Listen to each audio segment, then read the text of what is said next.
it's not for everyone all the time. I don't use this maybe more than 1 out of maybe every 10 times I talk with someone, but it's because I don't need to. But if you're in a situation where you're not sure where you are and that this is moving forward, or you want to test them to see if there's a lie that hasn't been exposed yet, this is an assessment to do that. Okay. And everyone in this room has been asked on a scale of 1 to 10, what did you think of that restaurant? What'd you think of that movie? What'd you think of this or that? We've all answered that question, right? We know that a 2 or 3 is really bad. We know that an 8 or 9 is very good. Now, here's the kicker. You cannot use this assessment or test in a salesy way. So if it sounds like Vinny the car salesman, it's not going to work, because Greg Abrams doesn't ever want to be seen like a salesman. And if he does this, he can, and he could get away with it 100%, but it's got to be done in such a soft and nurturing way that it's not going to come across like, hey, what do we got to do to make a deal today? Right? That's going to kill it fast. It's going to kill it fast.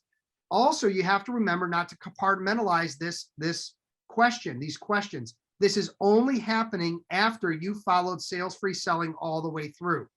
They like you, they trust you, they feel they're connected to you, there's urgency to change.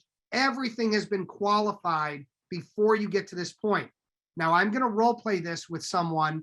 I want you guys to take notes on my language, because you're going to practice this and do this in a minute. Okay. Again, it's just another weapon or tool in your tool belt that you guys can pull out and use as needed. Who am I going to pick for this? I'm going to pick Greg Stone. Greg Stone, you with me? Yep, I'm here. I'm just jotting down some notes, copying that stuff. Okay. And I'll put this in the chat box when we do our role play, so you'll have these steps, because it really needs to be done in a way that's going to come across properly. And there's only 4 steps, so it's easy to remember. So Greg and I have already had our meeting. Everything is urgent. Everything. He's the decision maker. Everything's been qualified to the teeth. I'm ready to present, and I want to make sure that I'm going to present the right things to him. So I would say, Greg, thank you so much for being honest and open with me. I think, I understand what's going on with you very, very well.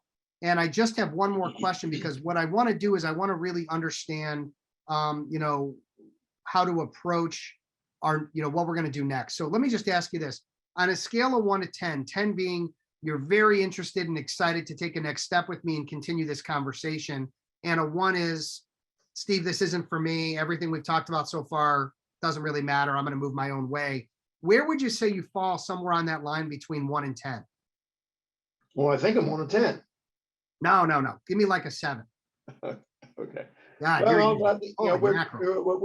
we're close, but I'm probably at about a 7. Okay. And just out of curiosity, why a 7? That's a pretty good number. Well, I know I've got to do something to build my book of business, but I'm not sure about the cash investment, whether or not it's really going to be worth it. But okay. But no, it's intriguing. Okay, and I think that's an important point, though, because we've got to understand the return on investment. We've got to understand that if you put the money and time in, you're going to get, a lot more out of it than what you put in. Is that accurate? Yeah, sure. That's correct.